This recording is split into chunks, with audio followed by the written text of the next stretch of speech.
जय राम जी की friends, revision class में आपका स्वागत है। आशा करती हूँ आप सब अच्छे होंगे और आप सब मेरा इंडियन ज्योग्राफी का पूरा क्लास देख लिए होंगे। रिवीजन क्लास का जो ये सीरीज चल रहा है, इसमें आपको पूरा 21 दिन में हिस्ट्री, ज्योग्राफी और प्लस इसमें जो है आपको 150 का क्वेश्चन एनालिसिस सेट डेली आपको दिया जाएगा। अब सेट स्टार्ट होगा और मेरे इस चैनल पे श्री गणेश स्टडी प्रैक्टिस पे जो है हिस्ट्री का भी वीडियो अपलोड कर रही हूँ और ये ज्योग्राफी का भी ये वीडियो, इंडियन ज्योग्राफी का ये अभी मैं आपको दे रही हूँ। ये सब जो है आपको बहुत ही महत्वपूर्ण टॉपिक है जिससे कि बार के क्वेश्चन आएगा, इसीलिए पहले मैं कवर कर रही हूँ। ये बीपीएससी टीआरई 3.0 और 4.0 के लिए बहुत ही महत्वपूर्ण है और रिवीजन क्लास है ये, पूरा का पूरा रिवीजन। और पूरा वीडियो देखिएगा आप सब, मेरा पिछले का भी जितना वीडियो अपलोड की हूँ और ये भी, और 21 दिन में आपको पूरा कवर बहुत ज़्यादा लगेगा कि कितना मतलब कि फ़ायदा हुआ है। और ये सब ऑथेंटिक बुक है, इसमें से गलती होने का बहुत ही कम चांस है, इसीलिए मैं ये बुक को उठाई हूँ आप सब के लिए कि आप सबको बहुत ही अधिक से अधिक बेनिफिट हो। तो पिछले क्लास में मैंने देखी थी क्या उत्तर भारत का पर्वतीय क्षेत्र, पिछले क्लास में क्या क्या हमने पढ़ा था। तो करते हैं क्लास को स्टार्ट और आप सब पूरा का पूरा वीडियो देखिएगा प्लीज़। बहुत ही मेहनत से आपको आप सब के लिए ये सब वीडियो बना रही हूँ और पूरा आपके लिए फ़ायदेमंद होगा, क्योंकि 10-5 मिनट इधर से उधर आप वीडियो देख लेंगे, इधर का उधर, और एक क्लास पे अगर आप ध्यान देंगे ना तो आपको ही बहुत ज़्यादा फ़ायदा मिलने वाला है। इसीलिए जिस भी सर का किसी का भी अगर वीडियो देखिए ना, पूरा देखिए और मन से देखिए ताकि आपको फ़ायदा हो। और ये इंडियन ज्योग्राफी का ये बहुत ही जो है मज़ेदार टॉपिक है और इससे बहुत ज़्यादा क्वेश्चन आता है और इसमें क्वेश्चन आता है लेकिन इसमें कंफ्यूजन भी बहुत ज़्यादा होता है। ठीक है, अब आगे बात तो हो गया, बात तो बाद में भी होते रहेगी। अब आपसे जुड़ी हूँ तो अच्छा से 0 से लेके शिखर तक पहुँचाना है और 0 से लेके शिखर की ओर बढ़ना है आगे। चलिए बिना देरी करते हुए तो पिछले क्लास में थोड़ा रिवीजन कर देते हैं क्या, ताकि आप सबको जो है थोड़ा सा रिवाइज हो जाए, बस 5 मिनट फटफट। और ये रिवीजन क्लास है, रिवीजन क्लास को पूरा अच्छा से देखिएगा। तो उत्तर भारत का जो पर्वत क्षेत्र था उसकी के बारे में पढ़ रहे थे हम सब। तो उत्तर भारत का पर्वत श्रेणी जो है विशाल हिमालय पर्वत श्रेणी, हिमालय पर्वत श्रेणी है, सबसे विशाल, विश्व का सबसे विशाल है। और हमारा हिमालय कैसा है तो नवीन मोड़दार है, वलित पर्वत श्रेणी है। तो ये सब फैक्ट एकदम अच्छा से याद रखना है। और फिर नंगा पर्वत जो है, नंगा पर्वत के निकट एवं पश्चिमी भाग में है नंगा पर्वत और पूर्वी भाग में है मिसमी पहाड़ी या नामचा बरवा।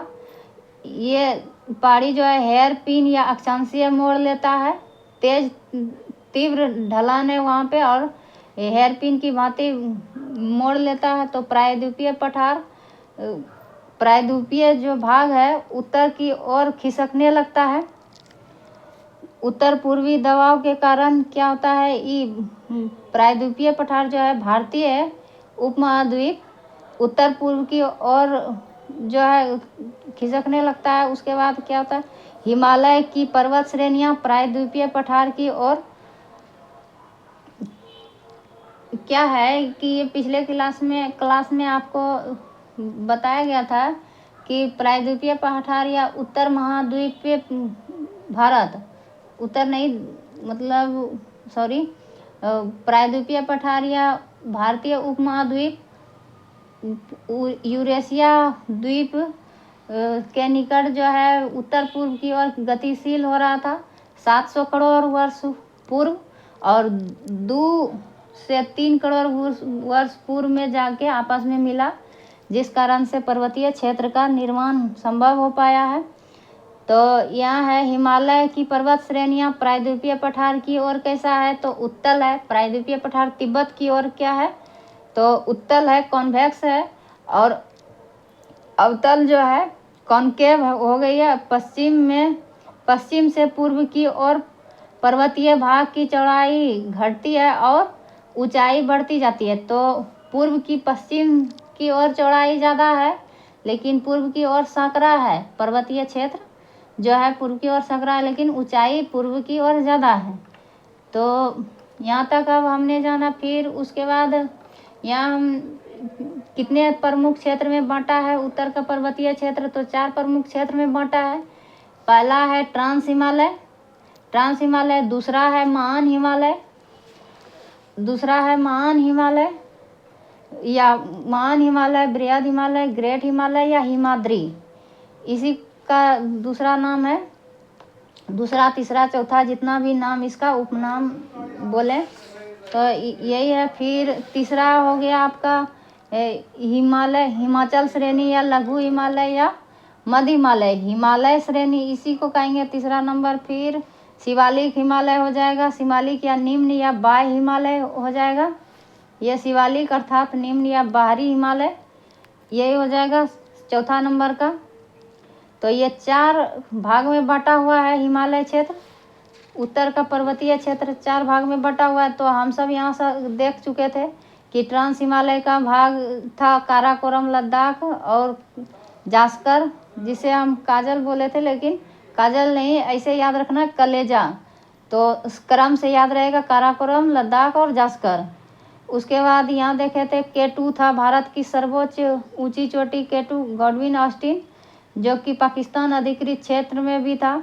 तो ट्रांस हिमालय जो है, ट्रांस हिमालय और महान हिमालय जो है हिमाद्री श्रेणी, ट्रांस हिमालय हिमाद्री श्रेणी इंडो संकोचर जोन से अलग होता है। काराकोरम श्रेणी को एशिया की उच्च एशिया की रीढ़ कहा जाता है काराकोरम श्रेणी को। और फिर हमने यहाँ देखा था दूसरा नंबर हिमाद्री श्रेणी, हिमाद्री या सर्वोच्च हिमालय या बृहद हिमालय। तो इसमें देखे थे हम सब कि हिमालय की सबसे ऊंची चोटी इसी में स्थित है और इसका चौड़ाई 120 से 190 है, सबसे ज़्यादा है, 120 से 190 किलोमीटर तक है। इसी में स्थित है सबसे ऊंची, विश्व की सबसे ऊंची पर्वत शिखर एवरेस्ट 88 मीटर। कंचनजंगा, ये जो कि भारत का मुख्य भूमि की सर्वोच्च चोटी है कंचनजंगा, और 85-98 मीटर है। नंगा पर्वत इसी में स्थित है। हिमाद्री श्रेणी या महान हिमालय श्रेणी, नंगा पर्वत, नंदा देवी, कामेत की चोटी, ये नंगा पर्वत, नंदा देवी, कामेत की चोटी, नामचा बारवा, ये सब सर्वोच्च हिमालय का ही भाग है।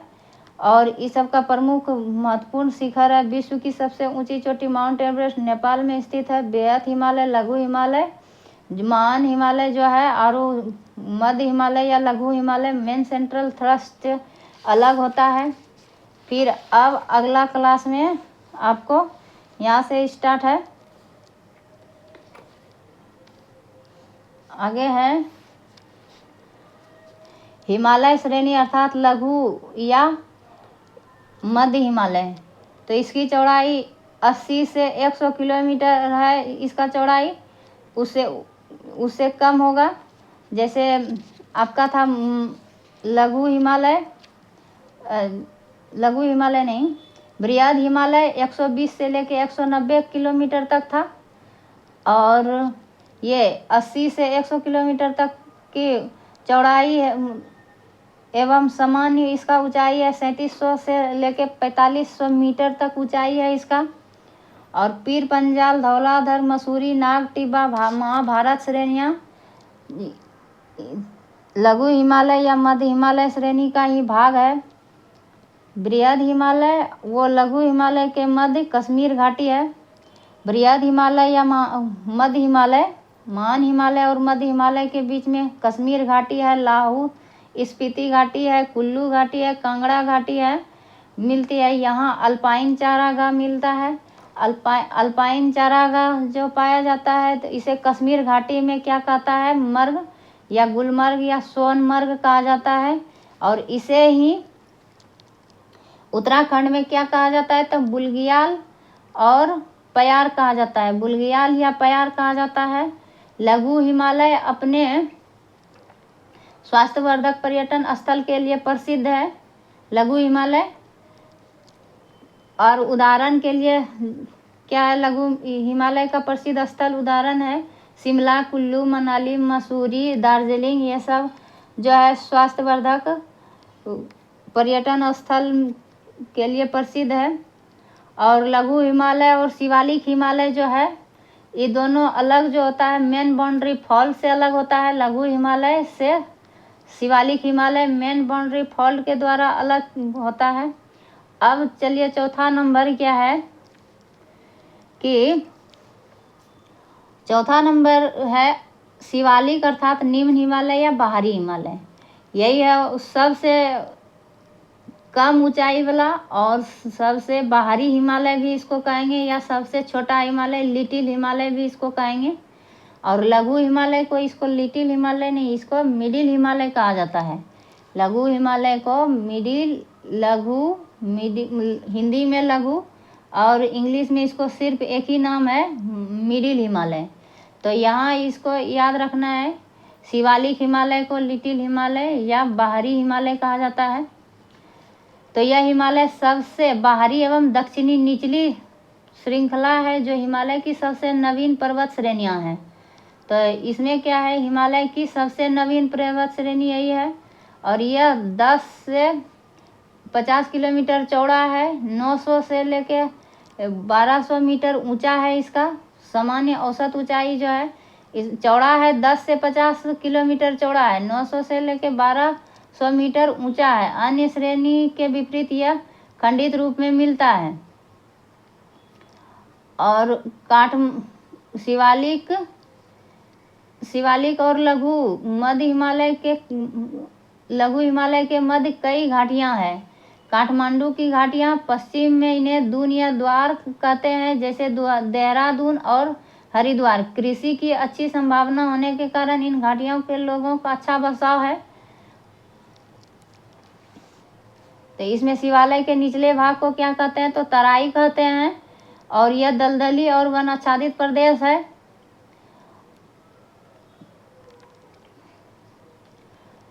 और तराई से सटे दक्षिणी भाग में बृहद सीमावर्ती भ्रंश ग्रेट बाउंड्री फॉल्ट मिलता है जो कश्मीर से असम तक विस्तृत है।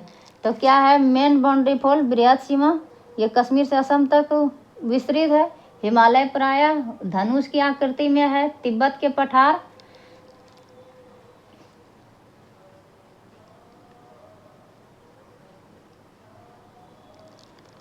तो हिमालय प्राय धनुष की आकृति में है। तिब्बत के पठार की ओर इसका ढाल मंद है। तिब्बत की पठार जो है इसका ढाल क्या है, कम है। और इसी को क्या कहता है कि उत्तल के तरह उथला हुआ है, कॉन्वेक्स आकृति में है, धनुष के आकार में है। और अतः हिमालय के उत्तर में हिम नदों का जमाव अधिक मिलता है। यहाँ पश्चिमी हिमालय क्रमिक श्रृंखलाओं में ऊंचाई प्राप्त करता है। क्रमिक श्रृंखलाओं में पश्चिमी हिमालय जो है क्रमिक श्रृंखला में ऊंचाई प्राप्त करता है। पूर्वी हिमालय में क्या होता है, अचानक ही काफ़ी ऊंचाई बढ़ जाता है। पूर्वी हिमालय में प्रायद्वीपीय प्रखंड में निकली चट्टानी जिहवाओं, पश्चिम में अरावली पर्वत, व पूर्व में मेघालय पठार। पूर्व में मेघालय पठार के दबाव से ऐसे तीखे अक्षांशीय मोड़ मिलता है। तो पश्चिम में अरावली पर्वत है और पूर्व में मेघालय पठार के दबाव से क्या हुआ, अचानक अक्षांशीय मोड़ हुआ, या जैसे अभी बोले हेयर पिन की तरह, तो यहाँ हेयर पिन के तरह तो नहीं हुआ, लेकिन अक्षांशीय मोड़ भी, इसे भी अक्षांशीय मोड़ ही कहेंगे। और चट्टानी समूह एक धुरी एक्सिस पर मोड़ दिए गए हों, अतः ये मोड़ हिमालय की अंतिम सीमा नहीं है। यह मोड़ हिमालय का अंतिम सीमा नहीं बनाता है, बल्कि सिंधु नदी के दूसरी ओर स्थित पर्वत, सिंधु नदी का दूसरी ओर जो है पर्वत श्रेणी सुलेमान, सिंधु नदी हमारा उत्तर भारत में जो है जम्मू कश्मीर और लद्दाख से होते हुए जो गुजरता है, तो उसकी दूसरी ओर जो है पश्चिम में सुलेमान है, किरथर पहाड़ी है, ये सब। और दियांगार्ज के पर्वत जैसे अराकान यमा, और ये दियांगार्ज का पर्वत है, और ये हो गया दूसरी ओर, सिंधु नदी के दूसरी ओर पश्चिम है, ये हो गया। फिर पूर्वी भारत में हो गया अराकान यमा, दियांगार्ज का पर्वत श्रेणी है अराकान यमा। क्या है? अराकान यमा दियांगार्ज का है पर्वत। अराकान यमा वो उत्तर पूर्वीय पर्वत क्षेत्र आदि भी हिमालय के ही अंग हैं। अराकान यमा जो कि म्यांमार में है, तो अराकान यमा और भारत म्यांमार को अलग करता है अराकान यमा। और उत्तर पूर्व ये भी हिमालय का ही भाग है अराकान यमा। छोरों पर सिंधु व दियांगार्ज मिलता है, तो उत्तर पश्चिमी छोर पे है सिंधु गार्ज, और उत्तर पश्चिमी छोर पे सिंधु गार्ज है, और उत्तर पूर्वी छोर पे है दियांगार्ज। दियांगार्ज का भाग हो गया आपका अराकान यमा, और पश्चिम में हो गया सिंधु गार्ज का हो गया सुलेमान और किरथर पहाड़ी पर्वत कहें, हाँ पर्वत कहेंगे, पहाड़ी नहीं, सॉरी। तो हिमालय क्षेत्र में काराकोरम, हिमालय क्षेत्र में जो है ये ट्रांस हिमालय का भाग हो गया काराकोरम। हिमालय क्षेत्र में काराकोरम, सिपकिला, नाथुला, बोमडिला आदि अनेक दर्रे भी मिलते हैं। ये हुआ आपका जो है ट्रांस हिमालय का भाग। और ये हो गया आपका ट्रांस हिमालय नहीं, ये हिमालय का भाग हो गया। सिपकिला भी हिमालय का भाग हो गया, बोमडिला भी हिमालय का भाग हो गया। लेकिन इसमें दर्रे के बारे में बता रहे हैं, तो हिमालय के अनेक दर्रे, हिमालय क्षेत्र में अनेक दर्रे मिलते हैं इस तरह के। और लद्दाख में स्थित काराकोरम दर्रा भारत का सबसे ऊंचा दर्रा है। तो लद्दाख में है काराकोरम दर्रा, जो भारत का सबसे ऊंचा दर्रा है। 56-54 मीटर ऊंचा है। 56-54 मतलब 5654 मीटर ऊंचा है काराकोरम दर्रा, भारत का सबसे ऊंचा दर्रा है, लद्दाख में स्थित है। यहाँ से चीन जाने वाली एक सड़क भी बनाई गई है। तो यहाँ से चीन जाने वाली एक सड़क भी बनाया गया है, जो बुर्जिल दर्रा श्रीनगर से गिलगित को जोड़ता है। तो चीन जाने वाला दर्रा कौन सा है? तो काराकोरम दर्रा है। और बुर्जिल दर्रा जो है श्रीनगर और गिलगित को जोड़ता है, जो कि लद्दाख में है गिलगित, और श्रीनगर जम्मू कश्मीर हो गया नीचे। जोजिला दर्रा जास्कर श्रेणी में स्थित है। जोजिला दर्रा कहाँ है? तो जास्कर श्रेणी में है। और इसके बाद काराकोरम के बाद जास्कर श्रेणी और जोजिला दर्रा है जास्कर श्रेणी में। और इससे श्रीनगर से लेह का मार्ग जुड़ता है। जोजिला दर्रा से कौन सा मार्ग जुड़ता है? तो श्रीनगर से लेह यानी लद्दाख हो गया, श्रीनगर मार्ग जुड़ता है। बुर्जिल दर्रा श्रीनगर और गिलगित को जोड़ता है, अभी आपको मैप में भी मैं दिखाऊंगी।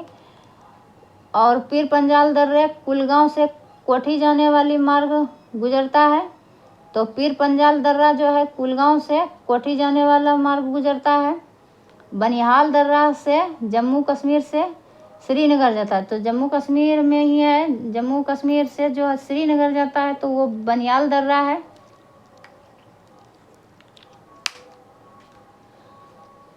बनिहाल दर्रा से श्रीनगर से जम्मू से श्रीनगर जाता है, जो कि अलग अलग राजधानी है शीतकालीन और ग्रीष्मकालीन। अब है जवाहर सुरंग भी इसी भाग में स्थित है। कौन से भाग में है जवाहर सुरंग? तो हिमालय श्रेणी, लघु हिमालय या मध्य हिमालय में है। हिमाचल श्रेणी का है या लघु हिमालय या सॉरी ये हिमालय के बारे में हम जान रहे हैं। तो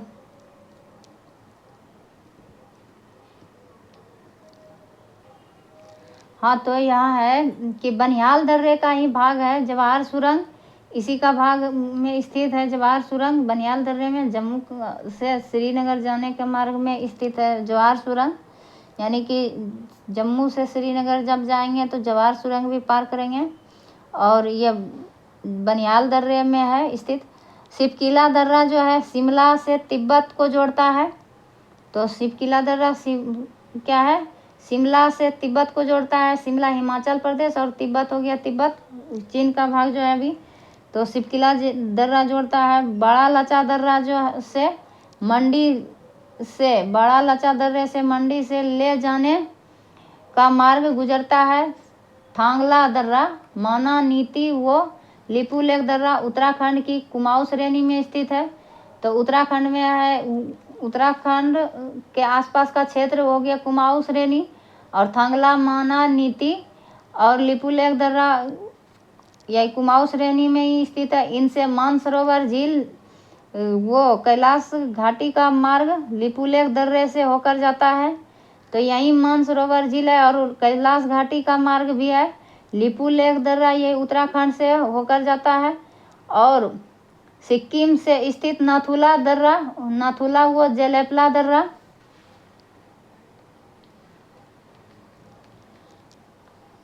नाथुला व जेलेपला दर्रा का व्यापक सामरिक महत्व है। तो व्यापक यहाँ ये शब्द क्यों यूज किया गया है? नाथुला जेलेपला दर्रा का व्यापक सामरिक महत्व है। क्यों है कि सामरिक, यानी कि हमारा जो है यहाँ से होकर दार्जिलिंग और चुम्बी घाटी से होकर कहाँ जाता है? तो तिब्बत। तिब्बत से जो है हम सबका जो है संबंध, भारत का संबंध जो है मीठा है, इसीलिए सामरिक महत्व है, व्यापक सामरिक महत्व है।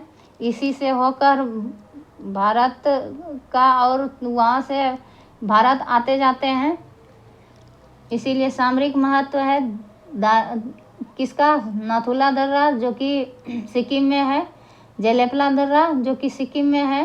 ये यहाँ से होकर तिब्बत जाने का मार्ग खुलता है। बोमडीला दर्रा और वो सबसे नज़दीक यहीं से पड़ता है। और बोमडीला वो यांगयाप दर्रा अरुणाचल प्रदेश में स्थित है। बोमडीला दर्रा जो है और ये यांगयाप दर्रा से ही जो है कि हमारा ब्रह्मपुत्र नदी, जिसे दियांग कहते हैं अरुणाचल प्रदेश में, तो वही होके गुजरता है। यांगयाप दर्रे से होके प्रवेश करता है ब्रह्मपुत्र नदी। तो आगे जानेंगे इसके बारे में। आगे है बोमडीला दर्रा तवांग घाटी से होते हुए तिब्बत जाने का मार्ग है। यहाँ से भी तिब्बत जा सकते हैं आप। बोमडीला दर्रा तवांग घाटी से होते हुए तिब्बत जाने का मार्ग है। यांगयाप दर्रे के पास ही ब्रह्मपुत्र नदी भारत में प्रवेश करती है। तो यही है यांगयाप दर्रे से, यहाँ से चीन के लिए मार्ग भी जाता है। तो यहाँ से चीन भी जा सकते हैं और तिब्बत भी जा सकते हैं। और वहाँ से आती है हमारा तिब्बत से हमारे देश में दियांग नदी, यानी ब्रह्मपुत्र नदी भारत में प्रवेश करती है। और वही ब्रह्मपुत्र नदियों के बारे में जब पढ़ेंगे तो विस्तार से जानेंगे नदी के बारे में। ब्रह्मपुत्र वही असम में आके ब्रह्मपुत्र कहलाने लगती है। तो दीफू व पांगसाउ दर्रा अरुणाचल प्रदेश में भारत म्यांमार सीमा पर स्थित है। तो दीफू व पांगसाउ दर्रा जो है अरुणाचल प्रदेश में भारत म्यांमार सीमा पर स्थित है। अरुणाचल प्रदेश और म्यांमार, अरुणाचल प्रदेश में भारत के अरुणाचल प्रदेश में म्यांमार सीमा पर स्थित है दीफू और पांगसाउ दर्रा। तो ये दोनों जो है अलग करता है भारत और म्यांमार को। कहें तो या भारत अरुणाचल प्रदेश और म्यांमार को सीमा पे ही स्थित है दीफू और पांगसाउ दर्रा। तो आगे आपको मैप में देखने को मिलेगा। फिर मणिपुर में स्थित तुजू दर्रा से इम्फाल से तामू व म्यांमार जाने का मार्ग गुजरता है। तो मणिपुर में स्थित है तुजू दर्रा। इम्फाल से तामू व म्यांमार, इम्फाल में है तामू नामक स्थल, वहाँ से म्यांमार जाने का मार्ग गुजरता है तुजू दर्रा से। म्यांमार से भी आप म्यांमार जा सकते हैं, मणिपुर से म्यांमार जा सकते हैं तुजू दर्रा के थ्रू। सिंधु, सतलज, ब्रह्मपुत्र, सांगपो, ब्रह्मपुत्र को सांगपो कहते थे, आदि पर्वतीय नदियों ने हिमालय क्षेत्र में गहरी घाटियां और गार्ज कैनियन का निर्माण किया। कैनियन और गार्ज और घाटी का निर्माण कैसे हुआ? तो हिमालय के उत्थान के दौरान से ही क्या हुआ, नदियों के द्वारा, सॉरी आपको पूरा दिखाई नहीं दे रहा होगा, तो हिमालय के उत्थान के दौरान ही इन नदियों के द्वारा निरंतर कटाव से यह निर्मित हुई है। तो क्या हुआ, हिमालय के उत्थान निर्माण के दौरान ही नदियों के द्वारा जो है निरंतर कटाव हो रहा था। इसी कटाव से विभिन्न नदियों ने हिमालय क्षेत्र में चार प्रमुख प्राकृतिक भाग का निर्माण किया, जो एक दूसरे से पृथक करते हैं। चार प्रमुख प्राकृतिक भाग है जो एक दूसरे को अलग करता है। नदी और प्राकृतिक भाग जो है उसे हिमालय और नदी को अलग करता है। तो जानते हैं अब चार प्रमुख भाग कौन कौन से हैं। ये है उत्तर भारत का मानचित्र, उत्तर भारत और पूरा पश्चिम से लेकर पूरब तक है। तो यहाँ है आपका सिंधु नदी, यहाँ से होके निकलता और यहाँ प्रवेश होता पाकिस्तान में जाके, इसका मुहाना बनता है। और ये हुआ सिंधु नदी, और ये हुआ सतलुज नदी, यहाँ से निकल के कुमायूं श्रेणी से सतलुज नदी। तो इसी के बीच में है सिंधु और सतलुज नदी के बीच में आपका हो गया पंजाब हिमालय। और कुमायूं हिमालय जो है सतलज और ये घघरा नदी बोलिए या काली नदी, सतलज और काली नदी के बीच में है आपका कुमायूं हिमालय। और यही कुमायूं हिमालय से ही गंगा निकलता है, यमुना निकलता है ऐसे। और उसके बाद वो हो गया आपका नेपाल हिमालय। तो काली नदी और तीस्ता नदी के बीच में हो गया आपका नेपाल हिमालय। ये मानचित्र से क्या है आपको बहुत अच्छी तरह से आपको याद रहेगा, और किताब में या लुसेंट में आप रटते रह जाएंगे, फिर बाद में ये भूल जाइएगा। पंजाब हिमालय, कुमायूं हिमालय, नेपाल हिमालय, लास्ट में है असम। यहाँ भूटान के पास असम आ जाएगा। तो असम हिमालय क्या है, तीस्ता और ब्रह्मपुत्र नदी। लास्ट में आपका पश्चिमी भाग का सबसे पश्चिमी नदी आपका भारत में जो प्रवेश करता है ब्रह्मपुत्र है। तो यहाँ से आप याद रख सकते हैं ब्रह्मपुत्र और तीस्ता नदी के बीच में है असम हिमालय, तीस्ता और काली नदी के बीच में आपका नेपाल हिमालय हो गया, और काली नदी और सतलुज नदी के बीच में आपका कुमायूं हिमालय हो गया, और इसी तरह सतलज और सिंधु नदी के बीच में पंजाब हिमालय हो गया। ठीक है, आगे अब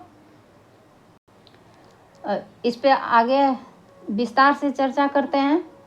कश्मीर या पंजाब हिमालय को ही कश्मीर हिमालय कहते हैं, या कश्मीर हिमालय को ही पंजाब हिमालय।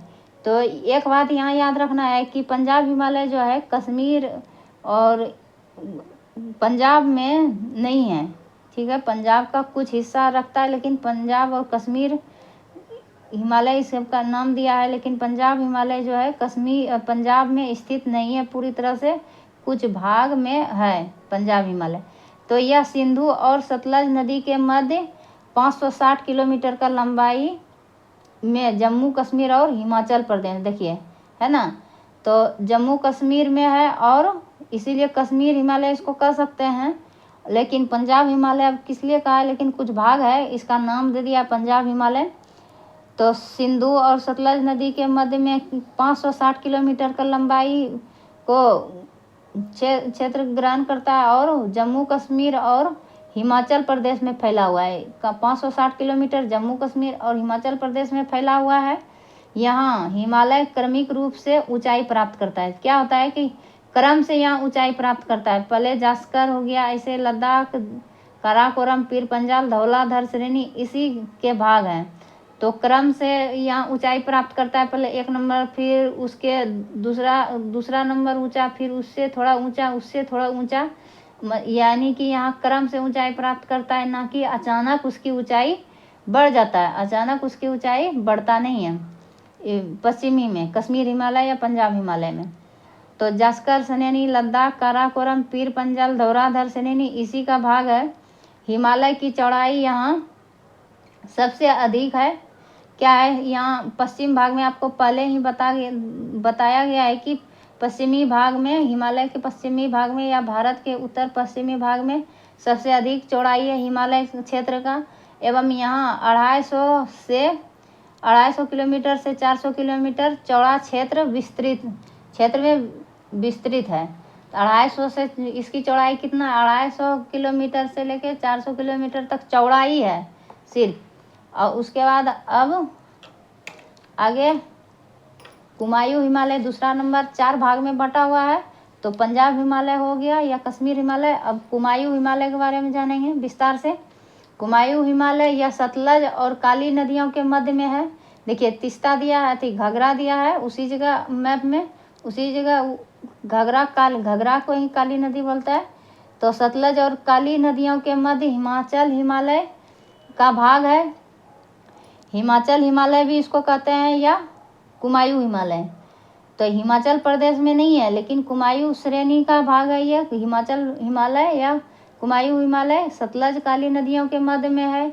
कितना किलोमीटर लंबाई है इसका, तो 320 किलोमीटर लंबा क्षेत्र में उत्तराखंड राज्य में विस्तृत है। तो ये सबसे अधिक क्षेत्र कहाँ का छेकता है, तो उत्तराखंड का क्षेत्र में विस्तृत है। 320 किलोमीटर लंबा है।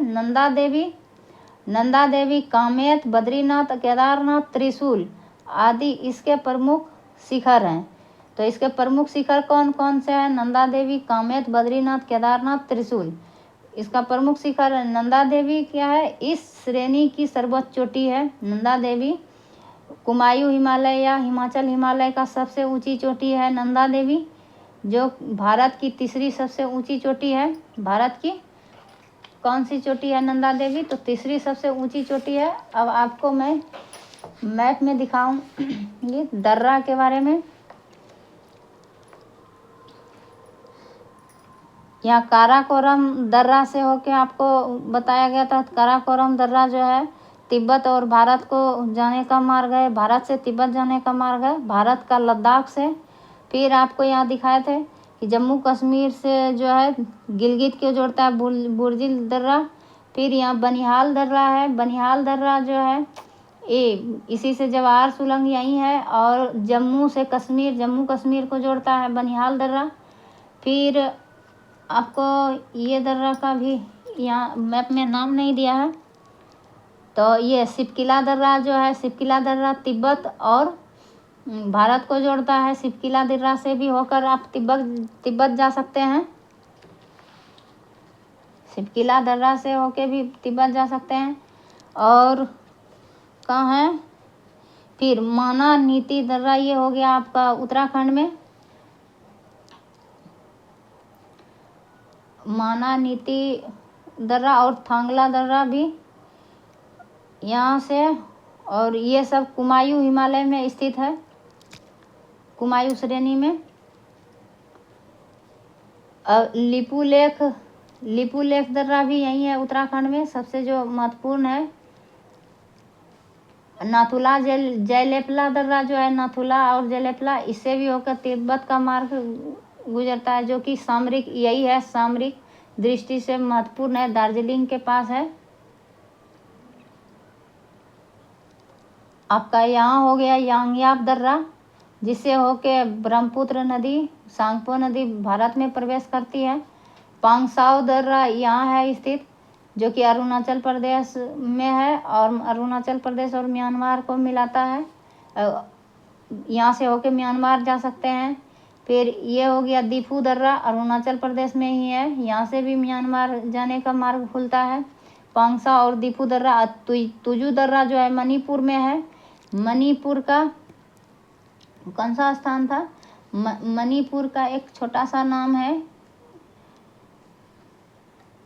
तो मणिपुर से होके जो है म्यांमार जाने का यहाँ से भी रास्ता है, तुजू दर्रा के द्वारा आप मणिपुर जा सकते हैं। तो महत्वपूर्ण दर्रा आप मैप में देख लिए। अब अगर आप और भी दर्रे के बारे में जानेंगे तो आगे मैं आपको बताऊंगी अगले क्लास में विस्तार से दर्रे के बारे में। और ये महत्वपूर्ण दर्रा ये है थाल घाट, भोर घाट और पाल घाट, जो कि ये नीचे है पाल घाट। ये तीनों जो है बहुत ही एग्ज़ाम की दृष्टि से महत्वपूर्ण होता है। और इसमें क्या होता है कि सबसे ज़्यादा कन्फ्यूजन भी होता है, इसीलिए मैं इसको रखी थी कि ये पाल घाट क्या है। पूरी तरह से दक्षिणी भारत में स्थित है पाल घाट दर्रा। और थाल घाट और भोर घाट जो है ये मुंबई के पुणे में स्थित है। मुंबई, पुणे, महाराष्ट्र जो भी बोले, तो कम से कम अवस्थिति देख सकते हैं आप दर्रा कहाँ कहाँ है एक जैसे नाम का। अब तीसरा है हिमालय का जो है प्राकृतिक भाग जो है अवस्थिति, तो नेपाल हिमालय है। आगे कौन सा हिमालय था आपको मैप में दिखाए थे, नेपाल हिमालय है। काली और तीस्ता नदियों के मध्य में है। 800 किलोमीटर की लंबाई में फैला हुआ है। क्या है? 800 किलोमीटर की लंबाई में फैला हुआ है नेपाल हिमालय। तो 800 किलोमीटर लंबा है, जो कि अभी तक में सबसे अधिक लंबाई है इसका। और आप पीछे देखे थे कि कश्मीर हिमालय या पंजाब हिमालय का जो है ये लंबाई कितना था, 250 से 4 लंबाई था उसका। हाँ, लंबाई था 250 से लेके 400 किलोमीटर में फैला हुआ था लंबाई था। हिमाचल प्रदेश और जम्मू कश्मीर में फैला था। और ये अभी इसका लंबाई देखें 800 किलोमीटर, तो उसका जो है लंबाई था कितना, लंबाई अभी करीब 560 किलोमीटर उसका चौड़ाई ज़्यादा था, क्योंकि पश्चिम में जो है ज़्यादा चौड़ाई रहता है हिमालय क्षेत्र का। तो 560 किलोमीटर चौड़ाई था और 250 से लेके 400 किलोमीटर था लंबाई था। और इधर नेपाल हिमालय में आने के बाद क्या है कि आपका लंबाई ज़्यादा हो गया और इसका चौड़ाई अत्यंत ही कम है। तो क्या है, यहाँ चौड़ाई अत्यंत ही कम है। 800 किलोमीटर सबसे अधिक लंबा है नेपाल हिमालय।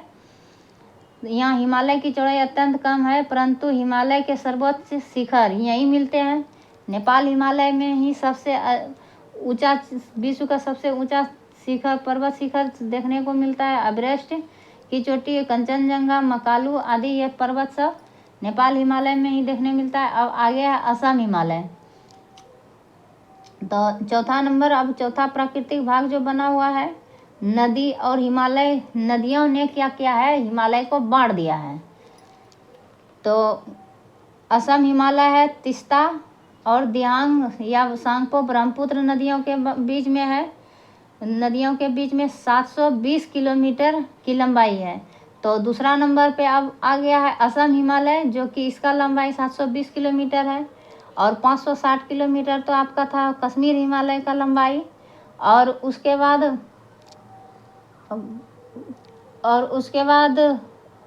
कौन सा हिमालय था, हिमाचल हिमालय था। हिमाचल हिमालय का लंबाई या कुमायूं हिमालय का लंबाई कितना था, 320 किलोमीटर ही लंबाई था, जो कि सबसे कम लंबा है।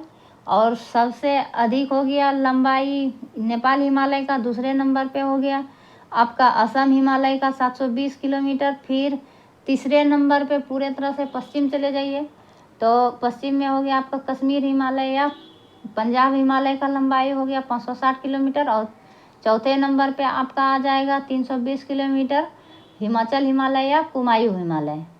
तो सबसे कम हो गया लंबाई कुमायूं हिमालय का।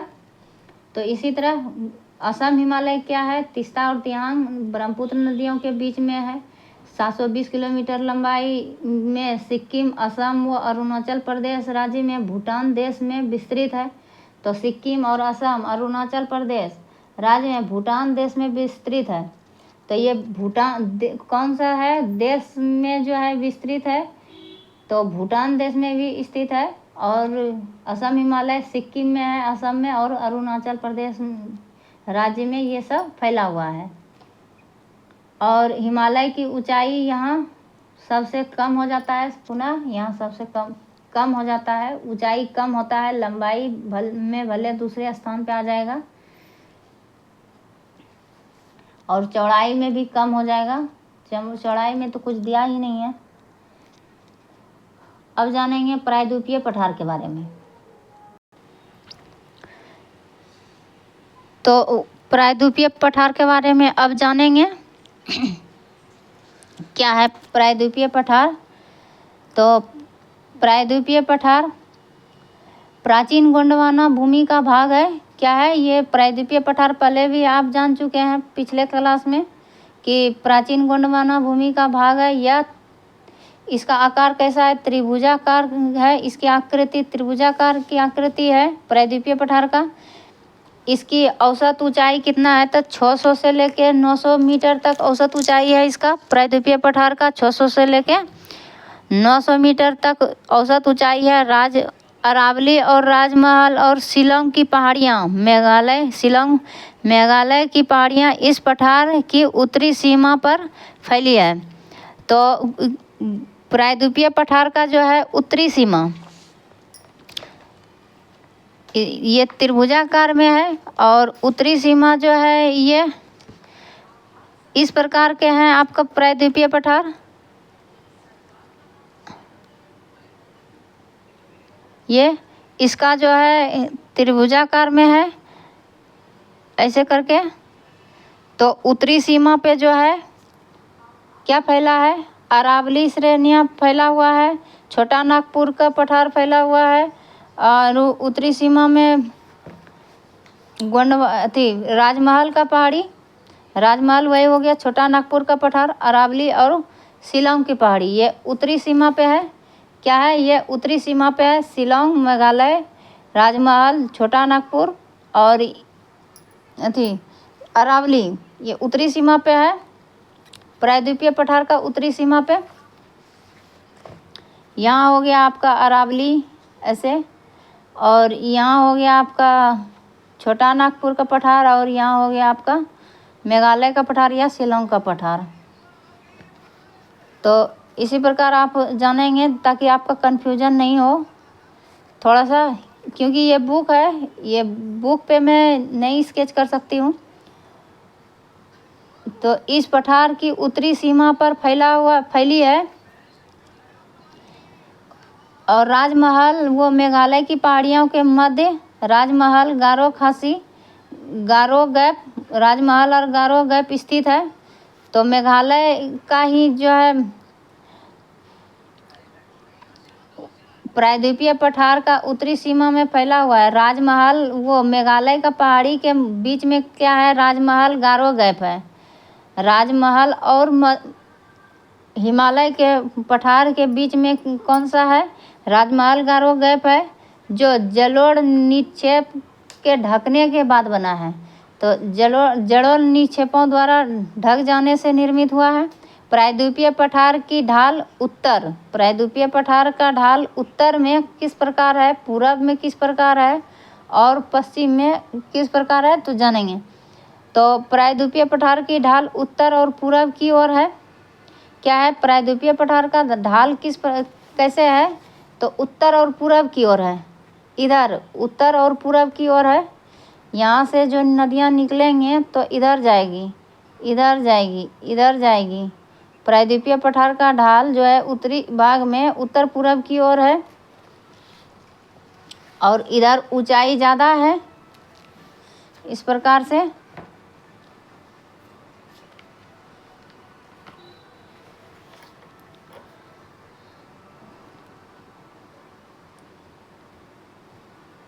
जो सोन नदी निकलता है अमरकंटक की पहाड़ी से, जो सोन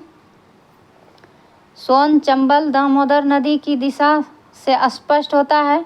प्रायद्वीपीय पठार का जो है ढाल दक्षिण भाग में इसकी ढाल पश्चिम से पूरब की ओर है। तो आप देख लिए उत्तर में इसका ढाल किस ओर है? तो उत्तर पूरब में है और दक्षिण भाग में इसका ढाल किस ओर है, तो पश्चिम से पूरब की ओर है। तो पश्चिम से पूरब की ओर यहाँ से अब जो है दक्षिण में जो है इसका ढाल पश्चिम से, इधर से लेके दक्षिण में इसका ढाल पूरब की ओर है, दक्षिण और पूरब की ओर है, पश्चिम से लेके पूरब की ओर है। तो इसका ढाल क्या है, पश्चिम से पूरब। ये हो गया, ये नॉर्थ, साउथ, ये ईस्ट, ये वेस्ट। तो ये हो गया, ये पश्चिम से लेके पूरब की ओर है इधर का ढाल। तो अब यहाँ जानेंगे दक्षिणी भाग में इसकी ढाल पश्चिम से पूरब की ओर है कि महानदी, और इसका उदाहरण ये है महानदी जो कि बंगाल के खाड़ी में जाके मिलती है, मोहना बनाती है। गोदावरी नदी, कृष्णा, कावेरी इसी दिशा में बहती है पश्चिम से पूरब की ओर, दक्षिण पूरब है हालांकि, तो पश्चिम से पूरब की ओर है। भारत में दक्षिण का प्रायद्वीपीय पठार अनेक भागों में विभक्त है। दक्षिण का प्रायद्वीपीय पठार विभिन्न भाग में विभक्त किया गया है। इसके अंतर्गत कौन कौन से आते हैं, तो दक्षिण का प्रायद्वीपीय पठार मालवा, बैतूल, बघेलखंड का पठार, मध्य प्रदेश, बुंदेलखंड, ये मध्य प्रदेश में है। मालवा, बैतूल और बघेलखंड का पठार कहाँ है, तो मध्य प्रदेश में है। प्रायद्वीपीय पठार का जो है अनेक भाग में बटा हुआ है। तो मालवा, बैतूल, बघेलखंड मध्य प्रदेश में है। बुंदेलखंड का पठार जो है मध्य प्रदेश और यूपी, एमपी और यूपी में है बुंदेलखंड का पठार। और उसके बाद है दंडाकर्णी पठार। दंडाकर्णी का पठार आपका आ जाएगा उड़ीसा और छत्तीसगढ़, आंध्र प्रदेश में। तो दंडाकर्णी हो जाएगा आपका भारत का उत्तर पूर्वी क्षेत्र में हो जाएगा, पूर्वी क्षेत्र, पूर्वी घाट में, यानी कि उड़ीसा, छत्तीसगढ़ और आंध्र प्रदेश में आ जाएगा आपका दंडाकर्णी पठार। रायलसीमा का पठार आपका आ जाएगा, रायलसीमा का पठार।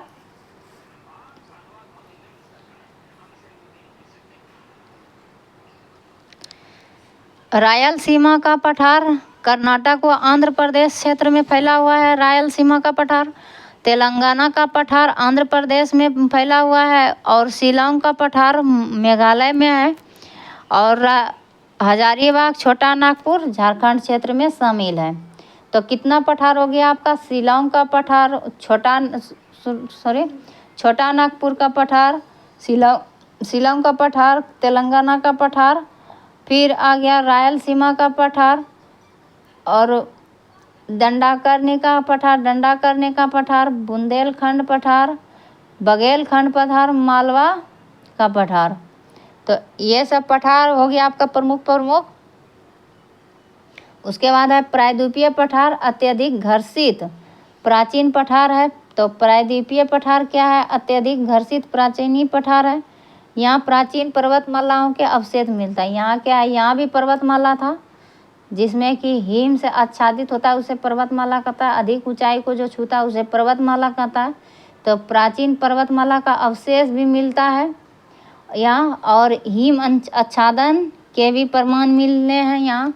बर्फ का भी प्रमाण मिला है, जहाँ हिमालय में क्षैतिज संचालनों के उदाहरण हैं। तो हिमालय में क्षैतिज संचालनों के उदाहरण है। हिमालय में क्या है, क्षैतिज संचालन का उदाहरण है, और प्रायद्वीपीय भाग में लंबवत संचालन का उदाहरण है मिलता है।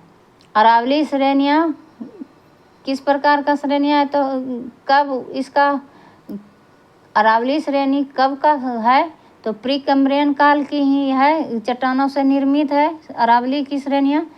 अत्यधिक प्राचीन और सबसे अधिक प्राचीन है अरावली की श्रेणियाँ, और अवशिष्ट पर्वतमाला है।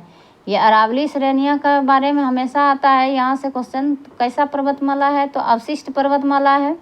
यह विच्छिन्न पहाड़ियों की श्रृंखला के रूप में गुजरात से दिल्ली तक है। तो क्या है कि विच्छिन्न पहाड़ियों की श्रृंखला के रूप में गुजरात से लेके दिल्ली तक फैला हुआ है। क्या है? गुजरात से दिल्ली तक फैला हुआ है अरावली की पहाड़ियाँ। अब आगे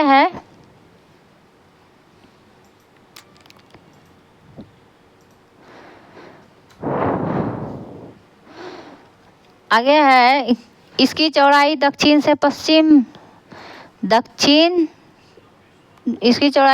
पश्चिम से उत्तर पूरब की ओर घटती जाती है। तो ये है दक्षिण पश्चिम से ये भारत हो गया आपका। ये आप एक मान लीजिए त्रिभुजाकार का है भारत आपका, यहाँ से और यहाँ से ऐसे। तो अरावली श्रेणी यहाँ आ जाता है। तो क्या है कि दक्षिण, इसमें क्या है, दक्षिण में स्थित उत्तरी भाग, हाँ यहाँ है। अरावली की अधिकतम ऊंचाई यहाँ से है। इसकी चौड़ाई दक्षिण पश्चिम से उत्तर पूरब की ओर क्रमशः घटती जाती है। तो दक्षिण पश्चिम से उत्तर पूरब की ओर क्या है, दक्षिण पश्चिम में चौड़ा ज़्यादा है और उत्तर पूरब में इसकी ऊंचाई कम है, चौड़ाई कम है। तो अनजात से ही सही मैप, ये अरावली श्रेणी का सही मानचित्र बन गया। इस प्रकार है कि दक्षिण पश्चिम में जो है अरावली श्रेणी का चौड़ाई जो है ज़्यादा है, और इसी तरह उत्तर पूरब में जाते जाएगा, उत्तर पूरब दिशा में अरावली श्रेणी यहाँ गुजरात से लेकर दिल्ली तक फैला हुआ है, गुजरात से दिल्ली तक। तो उत्तर पूरब में इसकी जो है चौड़ाई कम है, यही समझाना था। यहाँ से यहाँ इसकी चौड़ाई कम है। अब है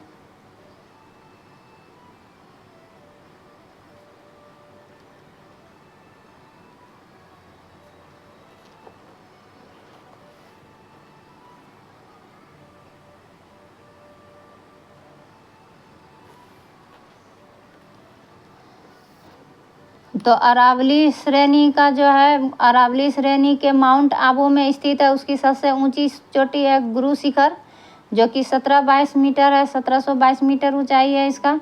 विंध्याचल अत्यधिक पुरानी व घर्षित, अब विंध्याचल के बारे में है।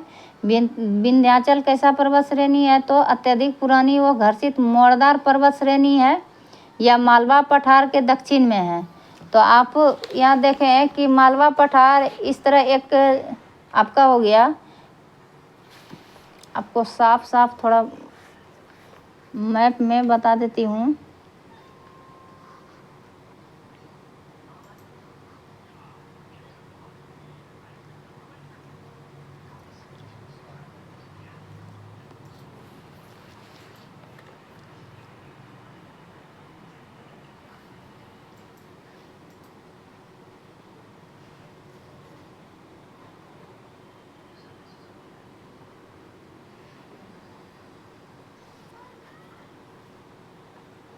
यहाँ जगह कम था इसीलिए, क्योंकि मैं मैप बनाने के मूड में नहीं थी। ऐसे आ जाएगा।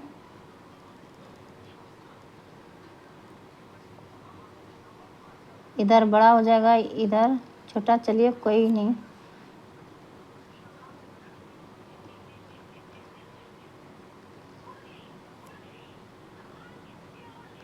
ये हो गया भूटान, ये हो गया आपका सिक्किम, अथी नीचे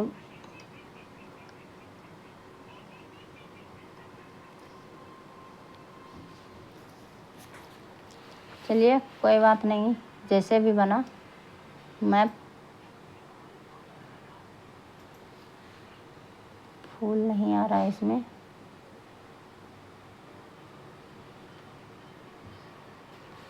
तो मैं जब बोर्ड पे बताऊंगी तो इसे अच्छा से क्लियर कर दूंगी। और ज्योग्राफी की क्लास जो है बोर्ड पे या कॉपी में अच्छा से होगा।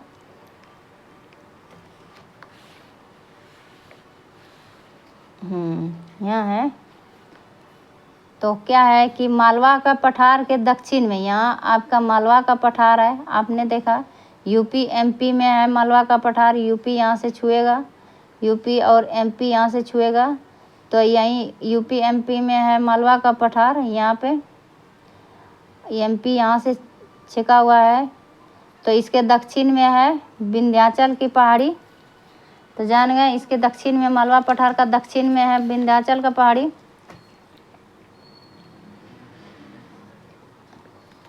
तो विंध्याचल पर्वत कैसा है, घर्षित मोड़दार पर्वत श्रेणी है, मालवा का पठार के दक्षिण में स्थित है। उत्तरी भारत क्या है, उत्तरी भारत को दक्षिणी भारत से अलग करता है। तो आपने देखा कि उत्तरी भारत को दक्षिणी भारत से अलग करता है। ये उत्तरी भारत हो गया आपका, यहाँ से कर्क रेखा और ये काटता है ना, तो ये उत्तरी भारत हो गया, ये दक्षिणी भारत है। यहीं से आपका जो है यहाँ स्थित है अरावली की अथी विंध्याचल की पहाड़ी, और उत्तरी भारत और दक्षिणी भारत को अलग करता है। इसी से होके कर्क रेखा गुजरता है, इसी से यहाँ से बनेगा थोड़ा नीचे से।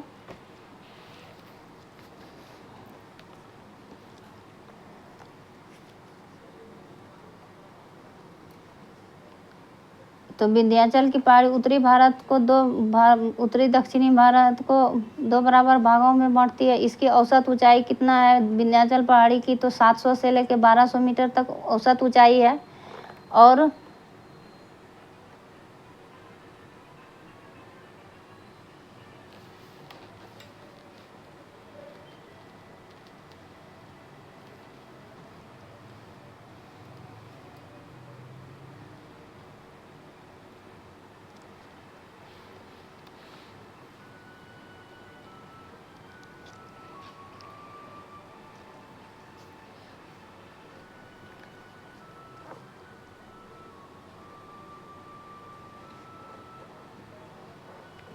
तो 700 से 1200 है इसकी औसत ऊंचाई।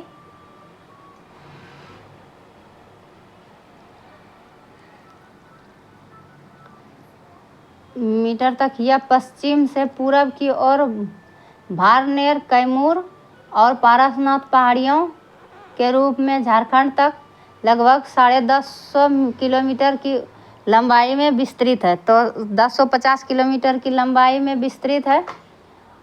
कहाँ है, तो ये है पश्चिम से पूरब की ओर।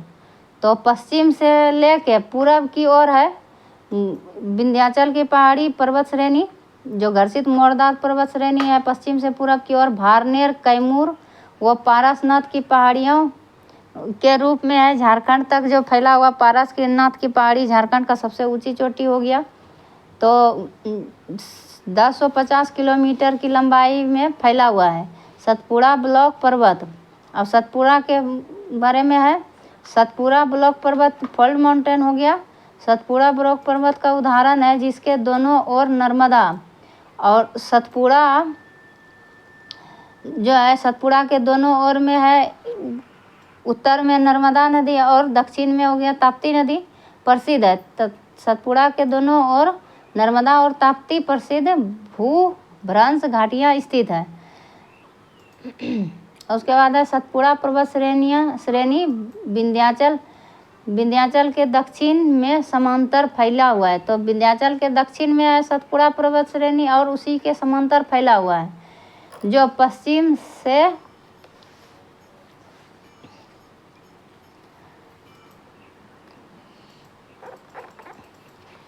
पश्चिम में राजपीपला पहाड़ियों से प्रारंभ होकर महादेव, पश्चिम से आप शुरू करेंगे तो राजपीपला मिलेगा। राजपीपला के बाद आएगा महादेव। राजपीपला से पहाड़ी से प्रारंभ होकर राजपीपला, महादेव और मैकाले पहाड़ियों के रूप में छोटा नागपुर पठार की पश्चिमी सीमा तक विस्तृत है। तो छोटा नागपुर पठार जो हो गया सबसे पूरब में हो गया छोटा नागपुर पठार, मेघालय का पठार तक। मेघालय का पठार भी छोटा नागपुर का पठार का ही हिस्सा हो गया आपका। तो उसी के पश्चिमी छोर, पूरब में स्थित है लेकिन उसका पश्चिमी छोर छोटा नागपुर पठार का पश्चिमी सीमा तक विस्तृत है। ये आपका सतपुड़ा श्रेणी, सतपुड़ा श्रेणी राजपीपला से शुरू होता है। फिर महादेव की पहाड़ी, महादेव पहाड़ी के बाद मैकाले की पहाड़ी, मैकाले की पहाड़ी के बाद आपका आ जाता है छोटा नागपुर का पश्चिमी सीमा तक फैला हुआ है सतपुड़ा की श्रेणी। सतपुड़ा की सबसे ऊंची चोटी कौन सा है? तो सतपुड़ा महादेव की पहाड़ी जो है, या इसी महादेव की पहाड़ी में स्थित है पंचमढ़ी नगर। पंचमढ़ी नगर के निकट में है धूपगढ़। तो सतपुड़ा की सबसे ऊंची चोटी हो गया पंचमढ़ी में स्थित धूपगढ़, 1350 मीटर ऊंचा है।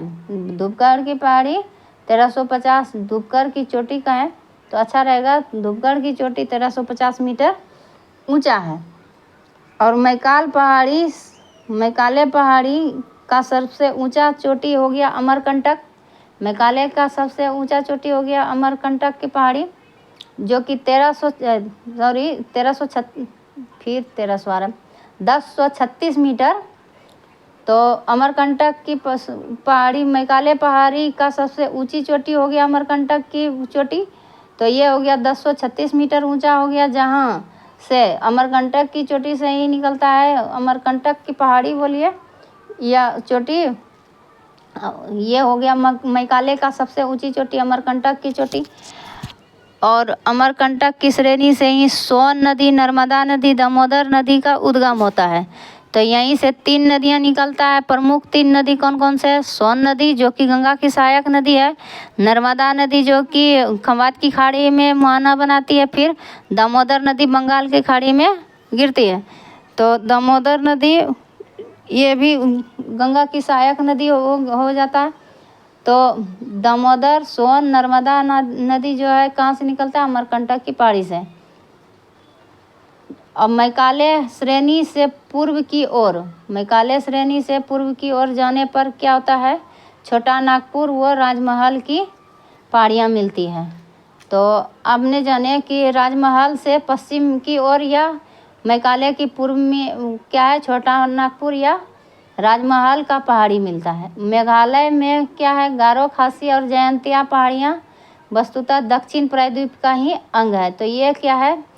उस टाइम पे आपको अभी थोड़ा देर पहले आपको ये बताया, यही याद नहीं आया था, बोलने में गलती हो गया कि ये छोटा नागपुर का पठार छोटा नागपुर का अंग नहीं था मेघालय का पठार, बल्कि ये दक्षिण प्रायद्वीपीय का ही अंग था। दक्षिण प्रायद्वीप का अंग था मेघालय का पठार। तो मेघालय गारो, खासी, जयंतिया पहाड़ी वस्तुतः दक्षिणी प्रायद्वीपीय का ही अंग है। तो दक्षिण प्रायद्वीपीय पठार का ही अंग है। छोटा नागपुर स्थित रांची का पठार समप्राय रांची का पठार कैसा है? समप्राय मैदान है, पेनी प्लेन है, जो कि सुंदर उदाहरण है। पेनी प्लेन का सुंदर उदाहरण कौन है? तो रांची का पठार है। समप्राय मैदान का उदाहरण रांची का पठार है। छोटा नागपुर पठार को भारत का रूर प्रदेश कहा जाता है। तो छोटा नागपुर पठार को क्या कहा जाता है? तो रूर प्रदेश कहा जाता है, क्योंकि रूर प्रदेश खनिज भंडार के लिए धनी प्रदेश होता है, इसीलिए इसे रूर प्रदेश कहा जाता है। शिलांग का पठार, अब है शिलांग का पठार। तो शिलांग का पठार मेघालय का पठार, छोटा नागपुर का ही अग्रभाग। हाँ, ये आ गया आपका छोटा नागपुर पठार का ही अग्रभाग है। पहला भाग है, यानी शिलांग का पठार का पहला भाग छोटा नागपुर का पठार। ये छोटा नागपुर पठार का ही अगला भाग हो गया शिलांग का पठार। पश्चिमी घाट ताप्ती के मुहाने से लेकर कन्याकुमारी तक 1600 किलोमीटर की लंबाई में विस्तृत है। अब पश्चिमी घाट के बारे में जानेंगे। तो पश्चिमी घाट है ताप्ती के मुहाने, ताप्ती नदी। अब यहाँ जाने कि आपका जो है नर्मदा ताप्ती विंध्याचल की पहाड़ी से समांतर होकर बहती है। तो पश्चिमी घाट ताप्ती मुहाने से लेकर कन्याकुमारी, दक्षिण में कन्याकुमारी, उत्तर में ताप्ती नदी के मुहाने से लेकर 1600 किलोमीटर की लंबाई में विस्तृत है। तो पश्चिमी घाट का लंबाई कितना है, तो 1600 किलोमीटर है इसकी लंबाई, और इसका औसत लंबाई क्या है, 1200 मीटर है। इसका औसत ऊंचाई, इसका औसत ऊंचाई क्या है, तो 1200 मीटर है। यह वास्तविक पर्वत श्रेणी नहीं है। तो यह क्या है, वास्तविक पर्वत श्रेणी नहीं है, बल्कि प्रायद्वीपीय पठार का ही एक भ्रंश कगार है। तो ये वास्तविक पर्वत श्रेणी नहीं है। पश्चिमी घाट जो है ये पर्वत श्रेणी नहीं है, लेकिन ये क्या है, भ्रंश कगार है, प्रायद्वीपीय पठार का भ्रंश कगार है, फॉल्ट स्क्रैप है। यह उस भ्रंश का द्योतक है जो अफ्रीका से भारत के अलग होते समय उत्पन्न हुआ। क्या हुआ कि अफ्रीका महाद्वीप से जब भारत अलग हो रहा था, तो उसी का ये भाग है। भारत उपमहाद्वीप जब अलग हो रहे तो उसी टाइम में पश्चिमी घाट का निर्माण हुआ था। तो ये बताया है कि अलग होते समय ही उत्पन्न हुआ था। पश्चिमी घाट के उत्तर में क्या हुआ कि गुजरात के सौराष्ट्र प्रदेश में, पश्चिमी घाट का उत्तर में तो गुजरात है ही, तो गुजरात के सौराष्ट्र प्रदेश में क्या है, गिर की पहाड़ी है, जहाँ की एशियाई सिंह के लिए विश्वविख्यात है। एशियाई सिंह गिर पहाड़ी में, और गिर नेशनल पार्क है जो कि एशियाई शेरों के लिए प्रसिद्ध है, वही गिर पहाड़ियाँ हैं। पश्चिमी घाट को सह्याद्री भी कहा जाता है, तो इसका दूसरा नाम आप जान गए। पश्चिमी घाट को क्या कहा जाता है, सह्याद्री भी कहा जाता है। ताप्ती से 16 डिग्री नॉर्थ उत्तर अक्षांश तक इस पर बैसाल्ट लवा। तो 16 डिग्री ताप्ती से लेकर नॉर्थ तक 16 डिग्री अक्षांश तक बैसाल्ट लावा का प्रभाव मिलता है। और 16 डिग्री नॉर्थ से पश्चिमी घाट के दक्षिण भाग, तो पश्चिम घाट का क्या है, दक्षिणी भाग 16 डिग्री नॉर्थ से लेकर पश्चिम घाट के दक्षिण भाग में स्थित क्या है, तो नीलगिरी स्थित है।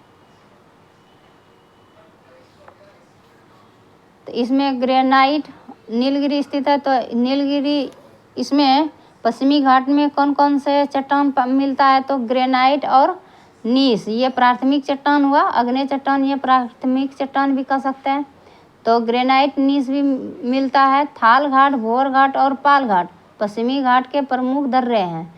तो ये पश्चिमी घाट का दर्रा है जिसकी ऊंचाई क्रमशः थाल घाट का आपका 581 मीटर हो गया, और भोर घाट का आपका 229 मीटर हो गया ऊंचाई, और पाल घाट का 300 मीटर ऊंचाई हो गया।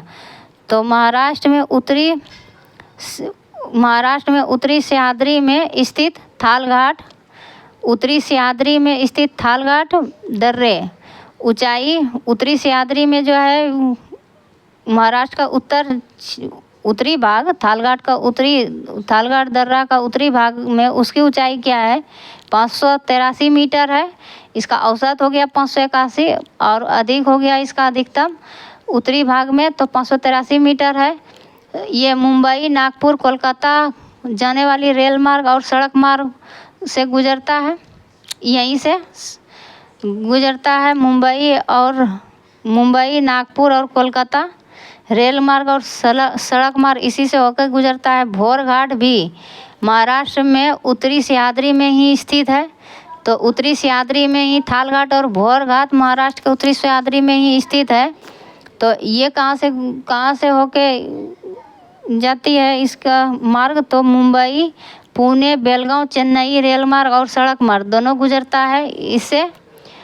और नीलगिरी व अन्नामलाई श्रेणी के बीच, नीलगिरी और अन्नामलाई श्रेणी के बीच केरल में स्थित। अब आगे आपका पाल घाट। तो नीलगिरी और अन्नामलाई, नीलगिरी थोड़ा उत्तर हो गया और अन्नामलाई हो गया सबसे दक्षिण। तो श्रेणी, तो नीलगिरी और अन्नामलाई श्रेणी के बीच में है पाल घाट दर्रा, जो कालीकट, त्रिचूर और कोयम्बटूर इरोड के रेल व सड़क मार्ग, यहाँ से भी रेल और सड़क मार्ग गुजरता है। कालीकट, त्रिचूर, कोयम्बटूर, इरोड से रेल और सड़क मार्ग गुजरता है पाल घाट दर्रे से। उत्तरी सह्याद्री की सबसे ऊंची चोटी कलसूबाई है। तो उत्तरी सह्याद्री का जो है, उत्तरी सह्याद्री में अभी आपने देखा स्थित है थाल घाट, भोर घाट, तो सबसे ऊंची चोटी हो गया उत्तरी सह्याद्री का। उत्तरी सह्याद्री यानी पश्चिमी घाट का उत्तरी भाग, उत्तरी सह्याद्री कहलाया। सबसे ऊंची चोटी कलसूबाई हो गया, पश्चिमी घाट की सबसे ऊंची चोटी उत्तरी पश्चिमी घाट का कलसूबाई की चोटी। और महाबलेश्वर भी इसकी एक प्रमुख चोटी है। तो महाबलेश्वर क्या है, इसी का एक प्रमुख चोटी है जो कृष्णा नदी का उद्गम स्थल है। तो महाबलेश्वर से कौन सी नदी का उद्गम होता है, तो कृष्णा नदी का उद्गम है। महाबलेश्वर से कृष्णा नदी का उद्गम होता है।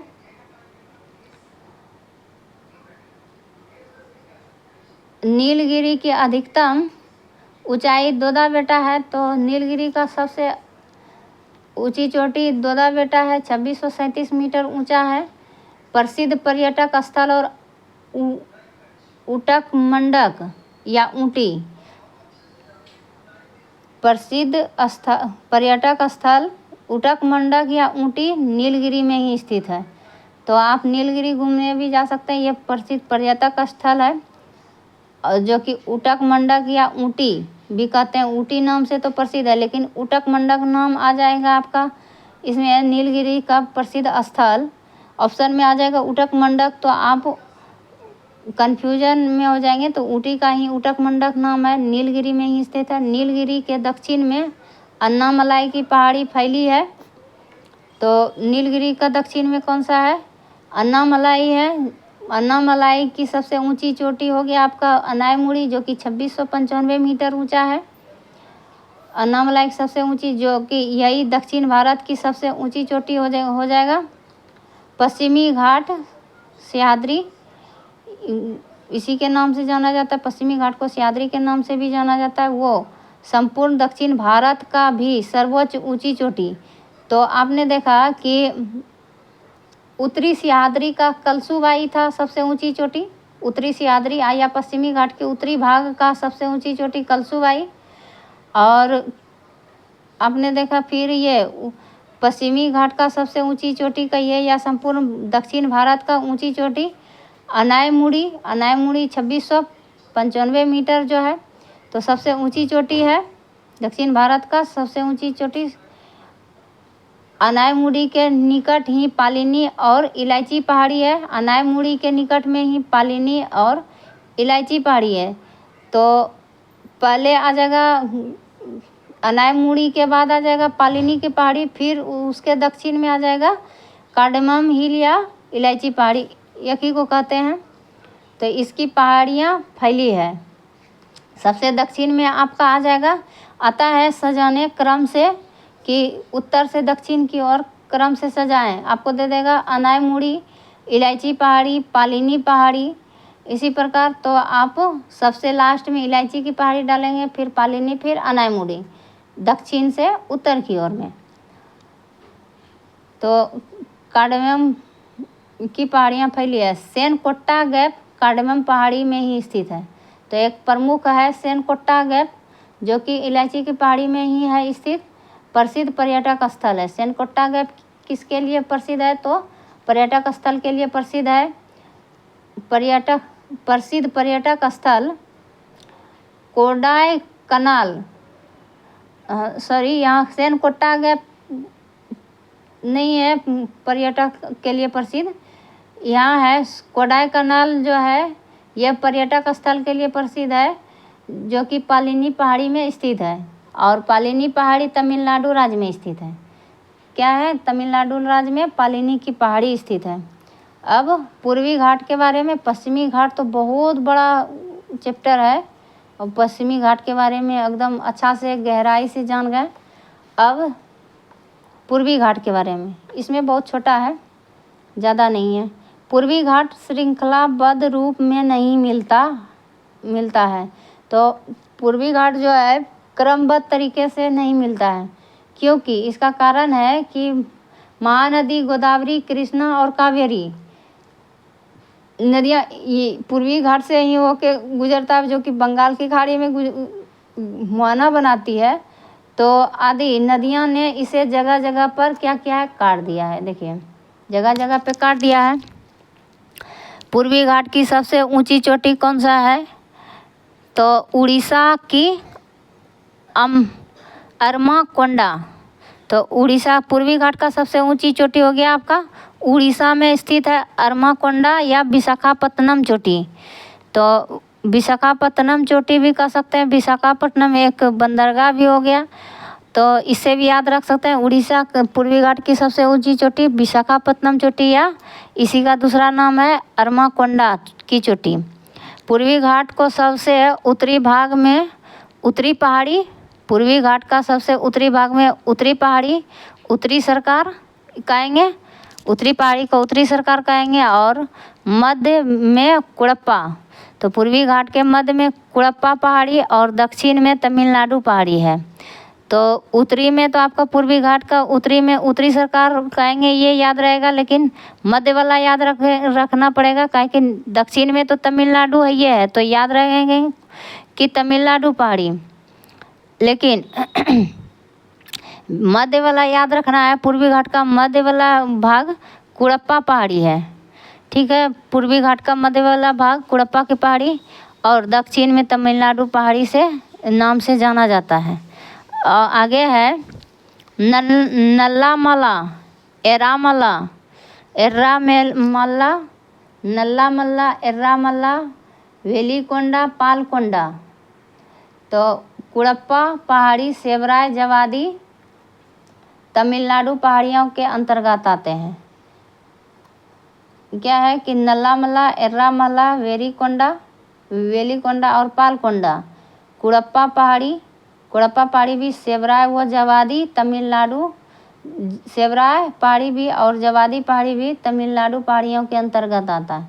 तो तमिलनाडु पहाड़ी के अंतर्गत कितने पहाड़ी हो गया? नल्लामला पहाड़ी, एरामल्ला पहाड़ी, वेलिकोंडा पहाड़ी, पालकोंडा पहाड़ी और कुड़प्पा पहाड़ी, सेवराय पहाड़ी और जवादी पहाड़ी भी तमिलनाडु पहाड़ी के अंतर्गत आता है। इसे 3-4 बार आपको रिवाइज करा दिए ताकि ये नाम न्यू ना लगे। इसके अंतर्गत आता है पूर्वी घाट की औसत ऊंचाई कितना है? तो 600 मीटर है। यद्यपि दक्षिण में नीलगिरी श्रेणी के निकट यह सर्वाधिक ऊंचाई प्राप्त करती है। तो 600 मीटर इसका ऊंचाई, पूर्वी घाट का औसत ऊंचाई कितना है? 600 मीटर है। और नीलगिरी के निकट ये सबसे अधिक ऊंचाई प्राप्त। तो नीलगिरी के निकट में ही आपका आ जाए अनायमुड़ी, लेकिन अनायमुड़ी आपका जो है पश्चिमी घाट का भाग आ जाता है। तो पूर्वी घाट का औसत ऊंचाई 600 मीटर याद रखना है। और नीलगिरी श्रेणी के निकट सबसे ऊंची, नीलगिरी के निकट ही सबसे ऊंची, यहाँ का सबसे ऊंचाई अधिक ज़्यादा ऊंचा है पूर्वी घाट का भाग नीलगिरी के पास ही। तो अब हमने जान लिया पूरे तरह से। आपका प्रायद्वीपीय पठार के बारे में आपने पढ़ा, पर्वतीय हिमालय के बारे में आपने पढ़ा, पर्वतीय क्षेत्र, भारत का उत्तरीय पर्वतीय क्षेत्र, फिर प्रायद्वीपीय पठार के बारे में जाना आपने, पूर्वी घाट पश्चिमी घाट के बारे में जाना, विंध्याचल पर्वत श्रेणी के बारे में जाना अच्छे से, और नदियाँ के बारे में जाना, कौन कौन से नदी कहाँ से निकलती है पश्चिमी घाट के। पूरे नदी नहीं, आपके प्रायद्वीपीय पठार की नदियाँ जितना था, एक मोटा मोटी प्रमुख नदियों के बारे में जाने। अब आपने अगले क्लास में इसका रिवीजन तो आपको बहुत ही कम समय में करा दूंगी।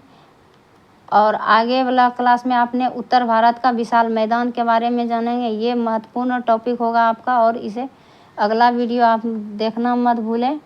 और यह वीडियो देखने के लिए बहुत बहुत धन्यवाद। आपका दिन शुभ हो।